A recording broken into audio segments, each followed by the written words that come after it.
थमजगे ngang yarabani ngasai honorable minister na forest minister na khoigi nau pairakpa madugi wafam du thamgi baduda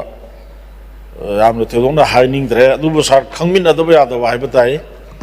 khoi huzik ayong na sokchan gre khoigi manipur se ngasai honorable member aigi nau sri location na su thambi gre forest haibase khoi mioi boga yamna mari leinaba khoigi hingbada khoigi life si hingnana hotnabada choba daito loriba khoina gasi juji sado holiba sorsi khoi forest ki mateng na habise khoi loina mukna khangraba ngaktani daino honorable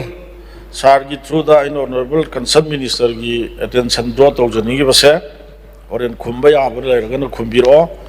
duga khumdraga su kaide no no pairak panina tawbudu aina record oina karigumba kharat meeting punga tabi time extension pigeon. Thank you sir. Manipur gi pak chaw se khoi square kilometer 22,327 total square kilometer ne whole khoi manipur gi areas ado khoi Imphal city valley haina khangnariba duga Singi lamda khoi district headquarter se like Urkhol Senapati Tamenglong Churachandpur lairiba Chandel sigumba city district headquarter mayam aduga chatliba lambi nungbi se khaidok khraga khoi 17,475 square kilometer si khoi lai hadna khoi thengnai ngalli ngai da adu 2021 da Manipur ki forest area se square kilometer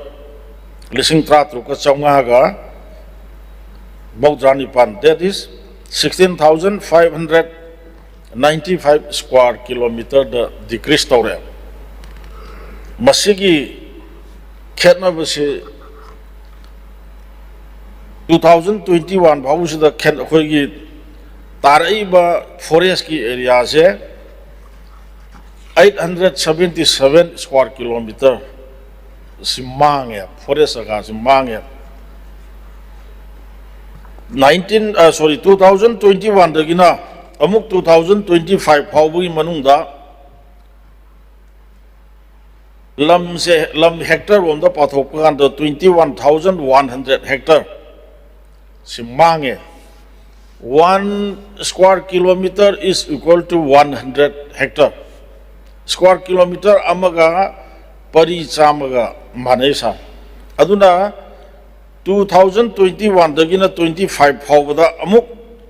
211 square kilometer si mange absa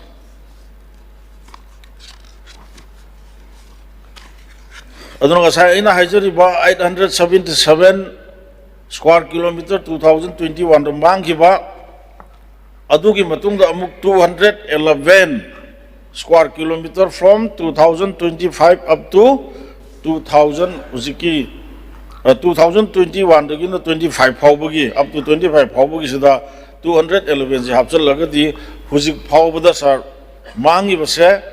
1,088 square kilometer se already forest area se mange masi hectare da pathorok pataragadi 1,08,800 hectares se hujik se koi sar forest ki jaga se mang re si mangi basi karmai to no mangi bno haiba kanda hujik mayam na hainori ba maximum area se khoi poppy plantation da sigi forest area se mange aduga zoom cultivation then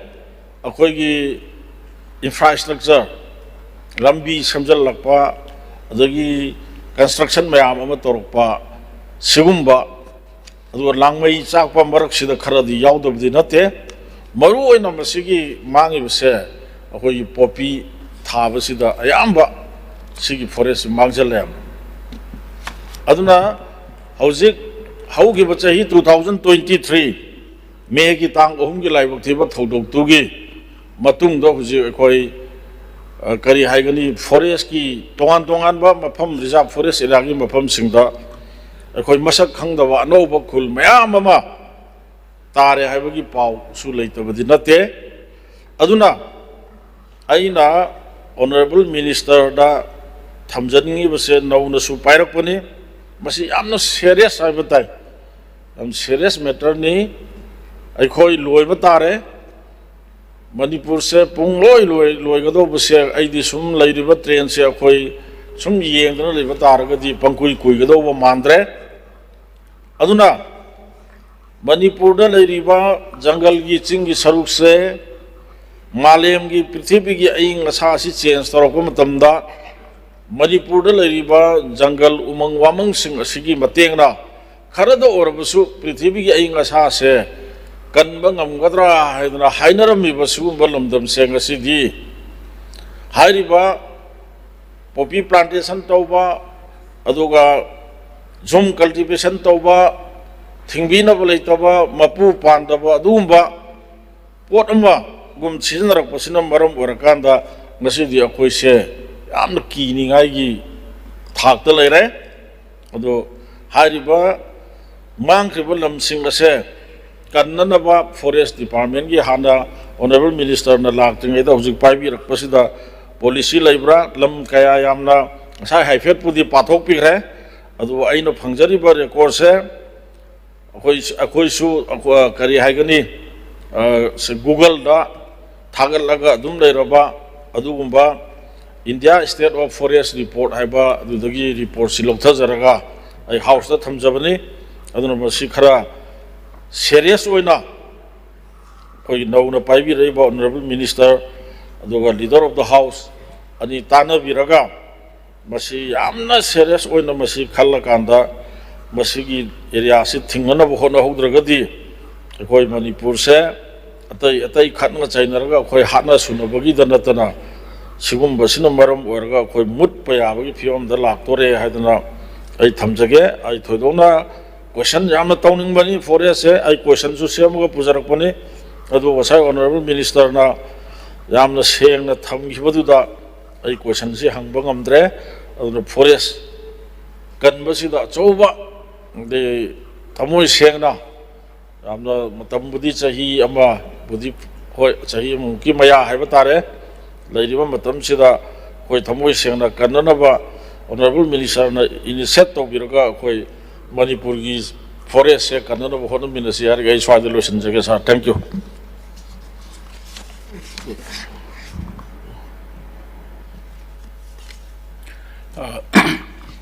Honorable Speaker, hojik akhoi gi senior leader na Forest Department gi policy cut haibda yamna nasai chu hare. It's a very relevant question ne. So yam harawe and then hojik chu yamna latest position ama forest degradation, forest importance of forest in our state. Masida mana jana tambire.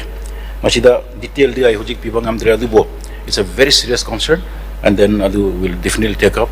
Ama adu gaina request ama hoigi senior leader sida hojik forest gi policy cut sida what you have noted in the policy cut matter sida hoigi leader kanona shu senior leader location shu haiba. I have all details, almost all the details here. Adu khara lengthy oiba. She I think it will take 1 hour, I think.